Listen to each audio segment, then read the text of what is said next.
The great hall of the Galactic Council was filled with the sound of voices from many worlds. Some were deep and rough, others soft and musical, but all spoke with judgment.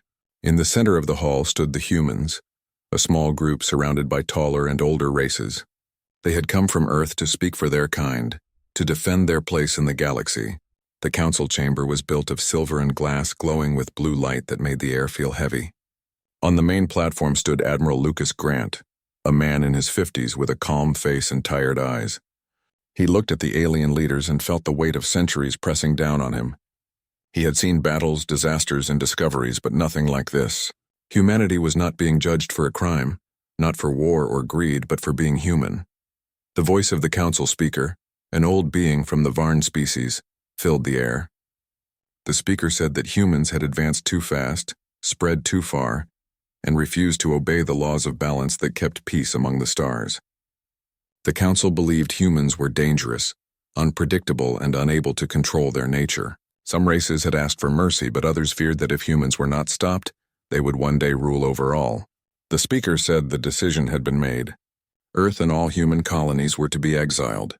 No trade, no travel, no communication with the rest of the galaxy. Humanity was banished. Admiral Grant stood silent. The other human delegates looked to him for words, but there were none. Around them, alien eyes watched without emotion. The council guards, tall beings of metal and bone, stepped forward. Their leader told the humans to leave the chamber. The hall was quiet except for the sound of their boots as they walked away. Outside, the stars above the galactic capital shone cold and distant. For a moment, Grant looked up and felt as if the universe itself had turned its back. When the human ship left the capital world, the crew watched the planet shrink into darkness. Some wept, others stared in silence. The Admiral told them to remember what had been said that day. The galaxy did not want them, but that did not mean they would stop. He said that humans had survived worse things before. They had lived through wars, plagues, and the end of worlds. They would live through this too. The message spread quickly through every human settlement. The council had cast them out, but humanity was not broken. They began to plan, to build, to prepare. Years passed. The shock of exile turned into quiet anger. Trade routes vanished. Machines stopped working when alien parts ran out. Colonies on the edge of space fell silent. But even in the dark, humans did not stop trying. On Mars, engineers worked in underground labs, making new engines and weapons from what they had. On Earth, scientists met in secret to design ships that could travel farther and faster. They called their plan the Frontier Project. The goal was simple. If the galaxy would not have them, they would go beyond it. Commander Evelyn Brooks led one of the first research teams. She was young but brilliant, known for finding solutions where others saw only problems. She worked with people from every nation, united by the same cause. Her lab was small, filled with broken alien tech and human parts, but she believed they could make something better. The first prototype ship, the Pioneer, was built from recycled metal and human engines. It was rough, slow, and unstable, but it worked. When it lifted off from the desert testing site, every worker cheered. The human spirit had found its voice again. On the other side of the galaxy, some races whispered about the humans. They thought Earth would fall into chaos, but instead it was changing. The council forbade all contact, yet smugglers and traders still found ways to sell to humans. They said that humans were building something new, something powerful. The old races laughed at the idea, saying humans were too primitive to survive alone. But others began to wonder if the exile had been a mistake.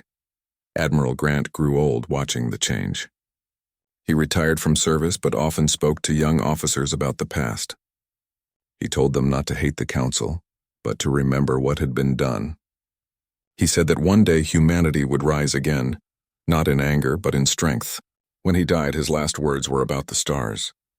He told his daughter, who became a captain in the fleet, that the stars would one day know the name of Earth again. The Terran Union was formed 50 years after the exile. It began as an alliance of human colonies bound by a single goal. They would no longer depend on anyone else.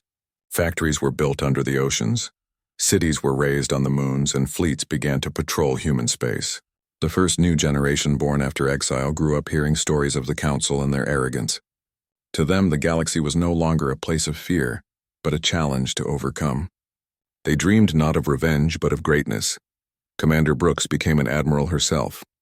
She led the first deep space expedition beyond known star maps. The ships she commanded were sleek, efficient, and built with human hands alone. On her flagship Horizon, she looked at the stars and said that this was only the beginning. Her fleet found new worlds rich with minerals and energy. Colonies grew quickly and the Union became stronger. Each discovery pushed them farther from the shadow of the Council. Back in the core worlds of the galaxy, some alien ambassadors began to worry. Their report said that human ships had been seen on the edge of unknown space. The Council dismissed the rumors. They believed that humans were still weak, that exile had ended them.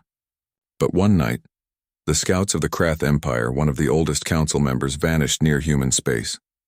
Their ships were found later, empty and drifting. No one could explain how it happened. Some said it was a warning. In the years that followed, humanity continued to grow. They built stations that orbited stars and cities that floated on gas giants. They created schools to train new generations of scientists and soldiers. The Terran flag, a silver star on a blue field, became a symbol of hope and defiance. Every human child learned about the day the Council banished them, but also about how they rose again. One evening, as the twin suns of the colony world Eos set behind the mountains, Admiral Brooks stood on a balcony and watched the light fade. She thought about Admiral Grant and the people who had been cast out long ago. She realized that the exile had done something the Council never expected. It had united humanity for the first time in history. They were not divided by nations or borders. They were one people with one purpose: to survive, to grow, and to never be silenced again. The stars above Eos began to shine as night came. Brooks smiled and whispered that maybe, just maybe, the galaxy would one day understand what it had lost when it turned its back on Earth. But even if it never did, humanity would keep moving forward. They had found their strength in the darkness, and this was only the beginning of their story. The years after the exile changed humanity more than anyone could have guessed. Life became harder but also more focused. Every person on every world learned to work together because there was no one else to turn to. On Earth, people began rebuilding cities using new technology, made from what little they had. The air was filled with the sound of machines, factories, and hope. People had stopped waiting for the galaxy to accept them. They were now creating their own path through the stars. Children grew up hearing stories about how the Council had turned away from humanity, and those stories became lessons about strength and unity. Humanity had learned to survive not by asking for help, but by believing in themselves. Evelyn Brooks had become one of the most respected leaders in the Terran Union. She was known for her calm mind and strong will. Every worker and soldier in the Union knew her name because she was one of the few who had stood beside Admiral Grant before his death. She led the fleet with quiet pride and treated every member as family. Her goal was simple. She wanted humanity to be free, safe, and strong enough to never fear exile again. She spent her days on her ship Horizon, planning new missions into deep space. Each mission went farther than the last, and each one brought back new knowledge. She knew that humanity was standing at the edge of something great. The Terran Union had become a place of constant work and progress.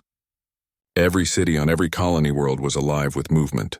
New ships were being built and new weapons were tested, not for war but for protection. They had learned that the galaxy was not a kind place. Pirates roamed the outer systems, and sometimes old Council patrols would cross into human space to remind them that they were still unwanted. But those patrols soon stopped when they realized the humans no longer feared them. The new human ships were faster and stronger. They could defend themselves and even chase off those who dared to enter their borders. On Mars, scientists created the first self-repairing ships. The idea came from a small group of engineers who used living metal mixed with artificial intelligence. The ships could heal their hulls and adapt to new environments. This discovery changed everything. Human ships could now travel farther than ever before without returning for repairs. It gave them freedom. The Terran Union began exploring deep space regions no one had mapped before. They sent fleets into the void to find new planets, new materials, and maybe even new life. Each discovery brought excitement back to humanity. They were once exiles, but now they were explorers again. One of the most important discoveries came from a mission led by Captain Aaron Blake. He was young, bold, and sometimes reckless, but he had a natural sense for leadership. His ship, the Pathfinder, was sent to a dark region beyond the edge of the known galaxy. It took months to reach it, and during the journey they faced storms of radiation and dust clouds that almost destroyed the ship. But what they found on the other side changed history. They discovered a massive ring of ancient stations, built by an unknown race long before the Council had even existed. The technology there was far beyond anything humans or the Council had ever seen. When Captain Blake returned, he brought back data that would lead to the creation of the Titan Drive. The Titan Drive became the key that opened a new era for humanity. It was an engine that allowed ships to travel between galaxies almost instantly. No alien power had anything like it. The scientists who worked on the project spent years trying to understand how it worked. Some said it used dark energy. Others thought it bent time itself, but no one truly knew. What mattered was that it worked. The first test flight using the Titan Drive was done by Admiral Brooks herself. When she returned, she said that the universe was much larger than anyone had imagined. With this new power, humanity was no longer bound to the Milky Way. They could now travel anywhere. The news spread across all human worlds. People gathered in streets and cities to watch the message from Admiral Brooks. She told them that humanity was free now. Truly free. They had been cast out by the galaxy. But in exile, they had found something greater. They had found themselves. Her speech became one of the most famous in human history. Every person felt pride in what they had become. They were no longer the lost children of Earth. They were builders of worlds and masters of the stars. But not everyone was happy with humanity's rise. In the Council's core worlds, there was growing fear. Reports came from scouts and spies who said that human ships had been seen in places no one thought possible. Some even said they had seen human fleets near alien borders, helping smaller species who had been mistreated by the Council. The old powers began to argue among themselves. Some wanted to ignore the humans, saying that their growth would not last. Others warned that if the humans continued to expand, they would become unstoppable. The Council had banished humanity to prevent them from taking control, but now it seemed that their decision had done the opposite. Meanwhile, on the human worlds, the Terran Union slowly began to transform into something greater. The people started calling it the Terran Empire, though there was no emperor yet.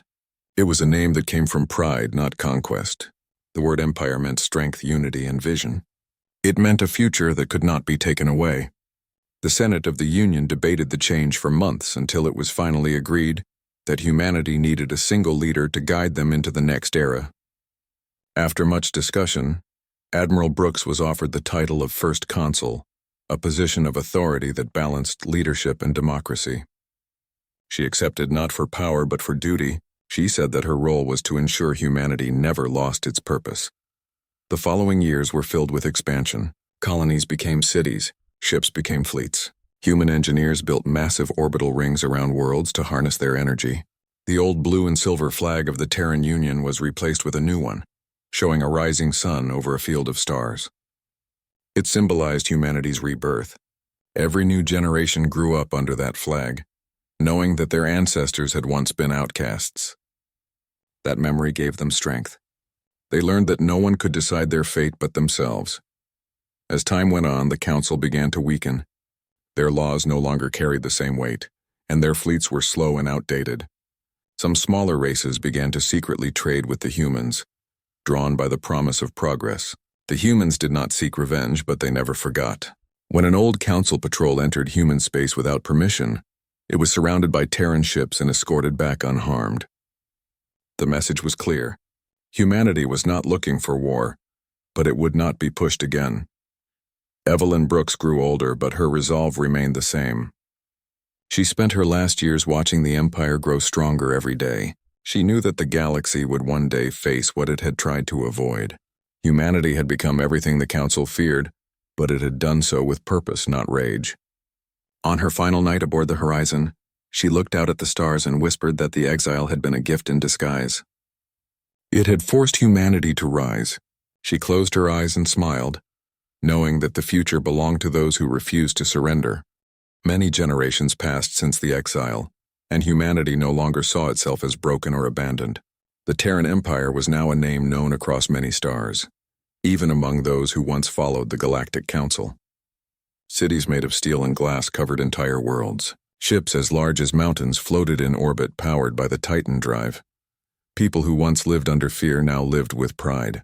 They had built something greater than anyone believed possible. From the ashes of exile, a new era had risen. The old Council could not hide from it any longer. They whispered in their halls about the humans who had gone beyond the Milky Way and returned stronger than ever. Lucas Grant III was now the Emperor of the Terran Empire, a direct descendant of the man who once stood before the Council and received their sentence of exile. He had inherited not only a name but also a dream that had passed through generations. Unlike his ancestor, he ruled not from despair but from power. His capital was not on Earth but on Nova Prime, a world built from nothing into the heart of the Empire.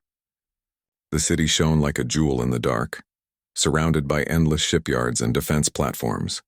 From his great hall, Grant watched as fleets left every day to explore or protect. His people loved him, not because of fear, but because he stood as the symbol of what humanity had become. Under his leadership, the Empire had grown faster than anyone could count. One of the greatest changes in this time was the rise of new allies. The Terran Empire was no longer alone. Many smaller species had joined them, tired of the Council's rule and drawn by the promise of freedom. The humans treated them not as servants but as partners. Together they shared technology and knowledge, creating a network of trade and defense that stretched beyond the Council's reach. These allies had once been afraid of humanity, but now they saw the truth. The humans had no desire to destroy, only to grow. Where the Council ruled with control, the Empire ruled with respect. That difference was what made more and more worlds turn their eyes toward Nova Prime. Ambassador Clara Wright was one of the key figures in this new age. She was known for her calm voice and sharp mind. Many said she could turn enemies into friends with only a few words. She spent most of her life traveling between worlds, speaking with races that once hated humanity. Her work built the foundation for what was called the Great Accord, an agreement that united dozens of species under the banner of peace and cooperation. She often said that the strength of the Empire was not in its weapons but in its will to create. Her friendship with Emperor Grant was built on trust. He often asked her for advice, and she always reminded him that power must be used with care. But even as the Empire grew, there were still shadows in the galaxy. The Galactic Council had not forgotten what they had done to humanity, and they feared what might come next. The old members of the Council still held influence, but their unity was falling apart. Some wanted to make peace with the Empire, while others demanded action before it was too late. Rumors spread that human ships had entered Council space without permission. They said these ships were seen near the homeworlds of old enemies, observing but never attacking. The Council's fleets tried to follow, but the humans moved too fast. Their Titan drive made it impossible to track them. The Council realized that the balance of power had shifted forever. Inside the Empire, scientists continued to push the limits of what was possible. They created new machines that could turn barren worlds into green planets within years. They built stations near black holes to study their energy. Human curiosity had no end. Some of the younger generations no longer even remembered the exile. To them, the Council was just an old story, something their ancestors had survived. But to the Emperor, it was a reminder that peace was fragile. He knew that the day would come when the Council would confront them again. He began to prepare quietly, ordering the creation of the Vanguard Fleet, the largest and most powerful armada in human history. Captain Adrian Cole was chosen to lead this new fleet. He had been raised in the outer colonies, far from the comforts of Nova Prime. He was known for his discipline and loyalty, a man who never backed down from duty. When he received his command, he swore to protect humanity no matter the cost. His flagship was called the Vanguard, a ship so large it carried entire wings of fighters and ground forces. It was said that when it moved, the stars seemed to fade behind it. Cole saw it not as a weapon of war but as a guardian of peace. The Emperor told him that the Vanguard would one day stand as the voice of humanity among the stars. The Empire's reach continued to expand. New colonies were founded in distant galaxies. Human settlers built cities on worlds with twin suns and frozen moons. Every new world carried a piece of Earth's legacy, a memory of where they had come from. On Nova Prime, great academies taught young minds about exploration, diplomacy, and leadership. The Empire had learned that knowledge was as important as power. It was this belief that made them different from the old powers of the galaxy. They did not seek to rule through fear but through example. The Terran Empire had become a light in the darkness, a place where even the exiled and forgotten could find a new home. However, not everyone within the Empire agreed with peace. There were those who believed that the time for waiting had ended, that humanity should take its rightful place as the dominant force in the galaxy. They called themselves the Ascendants. They were soldiers, politicians, and even scientists who believed that strength alone could ensure survival. They began spreading their ideas quietly, trying to gain support. Emperor Grant knew about them, but chose not to act with violence. He believed that the Empire was strong enough to remain united, but he also knew that one spark could start a fire. He hoped that the lessons of exile would be remembered, that humanity would not repeat the mistakes of the past. One day, news reached Nova Prime that a council fleet had crossed into neutral space near one of the border colonies. The council claimed it was a patrol, but the Empire saw it as a warning. The Emperor called a meeting of his advisors and ordered the Vanguard fleet to move into position. Captain Cole and his officers prepared for what might be the first direct meeting between the Empire and the Council in centuries. As the massive ships of the Vanguard moved through space, people across the Empire watched with pride and fear. They knew that history was about to change again. When the fleets finally met near the Star of Kareth, the silence of space was filled with tension. The Council ships were smaller and older, but their commanders still held pride in their traditions. Captain Cole opened a channel and spoke calmly. He told them that the Empire had no wish for war but would defend itself if attacked. For a moment there was no answer. Then the Council commander appeared on the screen, an old alien with tired eyes. He said that they had come not to fight but to talk. The two sides agreed to meet face to face on neutral ground. It was the first time in centuries that humans and the Council had spoken directly. The meeting lasted for days. The Council wanted to understand how the humans had achieved so much. They asked about the Titan drive and the power of the Empire. Captain Cole told them that humanity had simply done what it always did. They had learned, adapted, and survived. The Council leaders listened in silence. They realized too late that the exile had not ended humanity but transformed it. When the talks ended, the Council returned to their world with heavy hearts. They knew the age of their rule was coming to an end. The humans had become something beyond their control, and nothing would ever be the same again. When the great ships of the Vanguard fleet appeared above the world of the Galactic Council, the skies turned bright with their silver light. It had been centuries since a human ship had entered that space, and the sight brought fear and awe to every being who looked up. The Council guards scrambled to their posts, their sensors trying to measure the size and power of the vessels that now surrounded their planet. The humans had come back, but not as outcasts. They had returned as the masters of their own fate. The flagship Vanguard, under Captain Adrian Cole, slowly descended into orbit, its surface glowing with the energy of the Titan drive. It was so large that entire cities could have fit inside it. The Council's fleets moved into defensive positions, but none dared to open fire. They knew that one mistake could destroy them all. Inside the Council chamber, panic filled the air. The members of the old species argued among themselves. Some demanded that the humans be stopped, while others begged for peace. The Speaker of the Council, an aged creature whose skin shimmered like glass, finally ordered silence. He said the humans must have come for a reason, and that it would be foolish to provoke them. He ordered that a meeting be prepared. For the first time in hundreds of years, the Council would speak to humanity not as rulers but as equals. It was a moment that would decide the future of the galaxy. When the human delegation arrived, the chamber fell silent. Captain Cole led them, followed by ambassadors and officers from the Terran Empire. Their uniforms were simple but carried the mark of authority. The Council members stared as the humans took their seats. The speaker greeted them with forced calm and asked why they had returned. Cole stood tall and said that humanity had not come for war or revenge. He said they had come to remind the Council of what they had done and to show them what humanity had become. He spoke in a steady voice that echoed through the chamber. He said that when the Council had exiled Earth, they thought they were ending a threat, but they had only created something far greater. Cole told them that the exile had forced humanity to unite, to build, and to grow without limits. He said that the Terran Empire now spanned across galaxies, and that its people lived in peace and prosperity. He said that the humans did not seek to destroy the Council, but to warn them. The age of isolation was over. The galaxy was changing, and those who refused to change with it would fade into history. The Council listened in silence. They could feel the truth in his words. Around the chamber, screens showed images of human worlds, fleets, and cities. The sight left many of the older species speechless. The humans had done what no other race had ever done. They had turned exile into empire. The speaker asked why they had come now after so many years of silence. Cole replied that the empire had watched the council's struggles and saw that their rule was failing.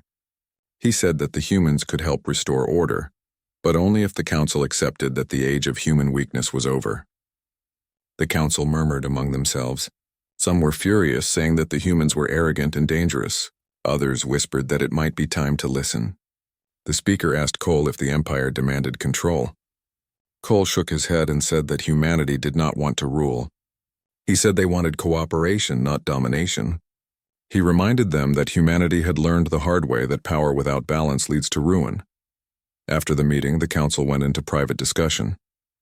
Hours passed and tension grew. Outside in the orbit of the planet, the Vanguard remained still. Its presence was a silent reminder of what the Empire could do if pushed. Finally, the council invited the humans back in.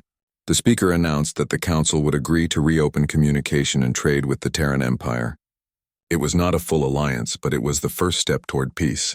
Cole accepted the decision with a nod. He said that humanity would not forget its past but would not let it define the future. The meeting ended, and for the first time in centuries, the humans and the council stood side by side. News of the event spread across the galaxy. On countless worlds, beings who had once feared or hated humans now spoke their names with respect. The younger species saw hope in them, while the older ones saw a reminder of what they had lost. The Terran Empire became a symbol of change, a power that could not be ignored. Captain Cole and his delegation returned to Nova Prime, where they were welcomed as heroes.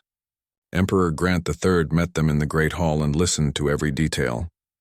He said that the Council's acceptance was only the beginning. He believed that the galaxy would one day unite under peace, but it would not come easily. In the months that followed, the Empire sent envoys and fleets to distant worlds to establish new connections. Some of the Council's allies resisted, still holding old grudges, but most saw the truth. The humans had something the others had lost long ago: the will to rise. They brought progress wherever they went. They built schools, hospitals, and trade hubs on worlds that had been forgotten by the Council. They helped rebuild what war and corruption had destroyed. Slowly, the name of the Terran Empire became a promise of safety and opportunity. But not everyone welcomed the change. Deep within the Council's space, a group of powerful races began to plot. They believed that the humans had grown too strong, that their kindness was only a mask for control. They began to form a secret alliance, calling themselves the Preservation Pact. Their goal was to stop humanity before it became unstoppable. They started building new weapons, hidden fleets, and spies to watch the Empire's movements. The Terran Intelligence Network soon learned of this, and Captain Cole was called back into action. He knew that peace was fragile, and that the Empire had to be ready for what was coming. While the Empire prepared quietly, Emperor Grant made a decision that would shape history once again. He ordered the creation of the Stellar Assembly, a council made up of representatives from every race that wished to join the Empire's vision of unity. He believed that no single power should rule alone. The assembly would be a place where all voices could be heard. The first session took place on Nova Prime. Thousands of beings from hundreds of worlds gathered to witness it. Captain Cole stood beside the Emperor as the new era began. The people cheered as Grant spoke of peace, progress, and the dream of a united galaxy. But even as he spoke, far away in the dark regions beyond known space, strange signals began to appear. The scientists who studied them said they did not match any known technology. Some believed it was the Preservation Pact testing their new weapons, but others thought it was something older, something watching. Cole stood at the edge of the balcony that night and looked at the stars. He knew the galaxy was full of danger still hidden in the dark. He also knew that humanity had faced the impossible before and survived. He whispered that whatever was coming, they would face it together. As the light of Nova Prime spread across the stars, the words of Captain Cole echoed through every colony and ship. He said that the day humanity was banished, they were alone, but now they stood with allies and strength beyond measure.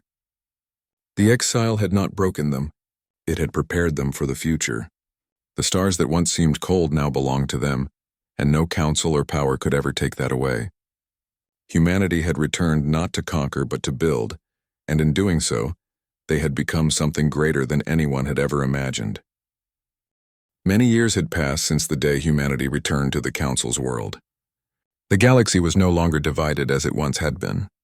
The Terran Empire had become the center of unity and progress, and the Stellar Assembly had grown into a gathering of hundreds of worlds and races. The humans had done what no other species had ever achieved.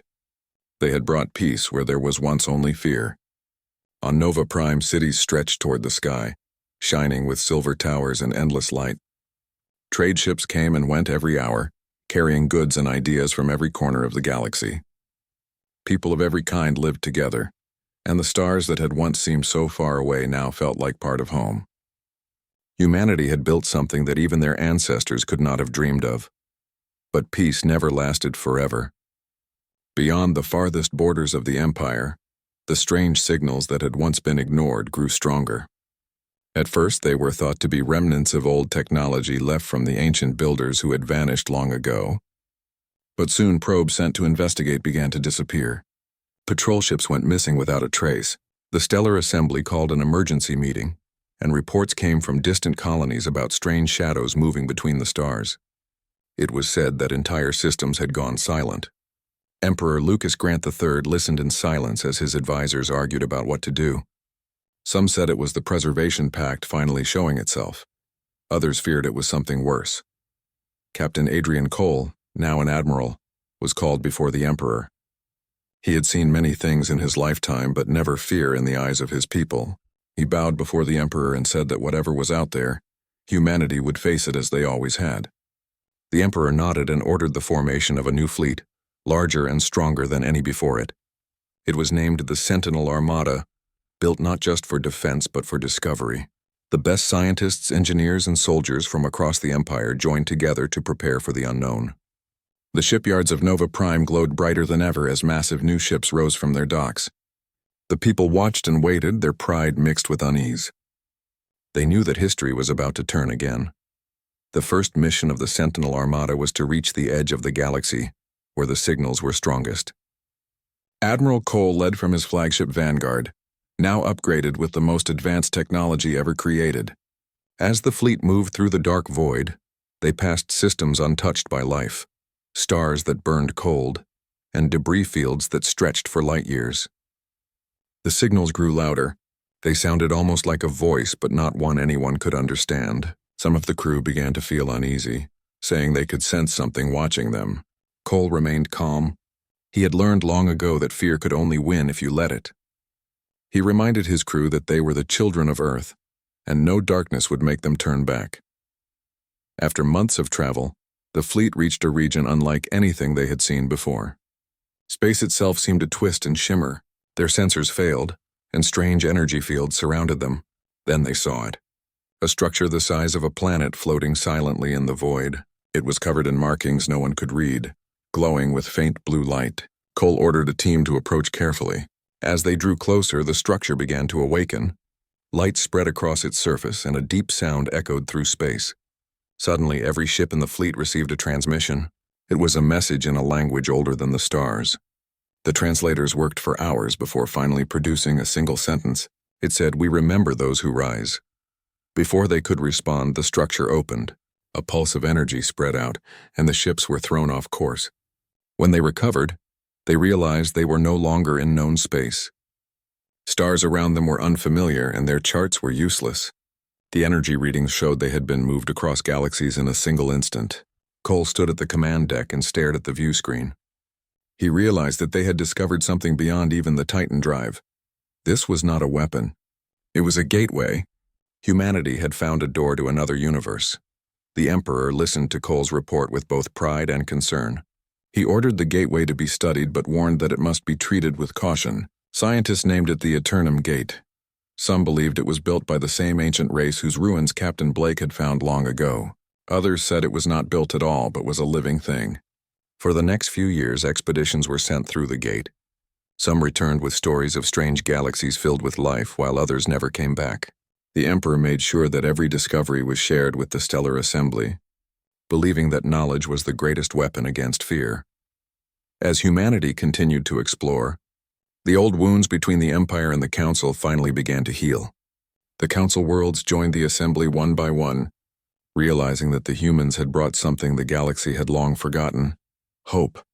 The Preservation Pact, which had plotted in secret, was exposed and defeated not through war but through truth. When their leaders were brought before the assembly, they were given the chance to speak.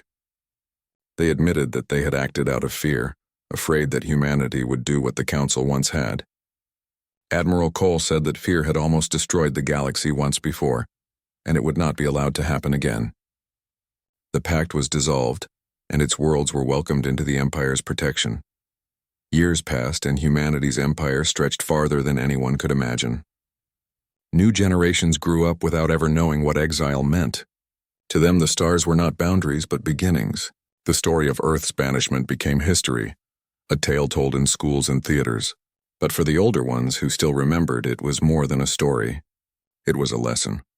They taught their children that freedom was not given but earned, that unity was the greatest strength, and that no one should ever let fear rule them again. The Terran Empire had become more than a nation. It was an idea, a promise that no matter how far they traveled, they would always carry the light of Earth with them. When Emperor Grant grew old, he stood once more on the balcony of his palace and looked at the stars. The night sky above Nova Prime was filled with light from thousands of ships, stations, and distant colonies. He thought of Admiral Grant, who had once stood alone before the Council, of Admiral Brooks, who had led the first explorers, and of all the nameless men and women who had turned exile into destiny. He whispered that they had done it. Humanity had not only survived, but had become a guiding star for the galaxy. He knew his time was ending, but he also knew that the dream would live on. After his passing, the Assembly declared a day of remembrance across all worlds. People of every race gathered under the same sky to honor the journey that had begun so long ago. On Earth, which had become a place of memory and celebration, the old council chamber was rebuilt into a museum. Children walked through its halls looking at the records of the exile and the return. In the center stood a single plaque with the words carved in silver, "Banished but unbroken." The people read it and understood that the exile had never been a curse. It had been the spark that set humanity free. As the stars burned brighter and the Eternum Gate continued to glow in the distance, the Empire prepared for its next great journey. There were still countless worlds to explore and mysteries to uncover. But wherever they went, the spirit of humanity went with them, the same spirit that had once stood against the galaxy and refused to fall. The story of Earth had ended, but the story of mankind was only beginning.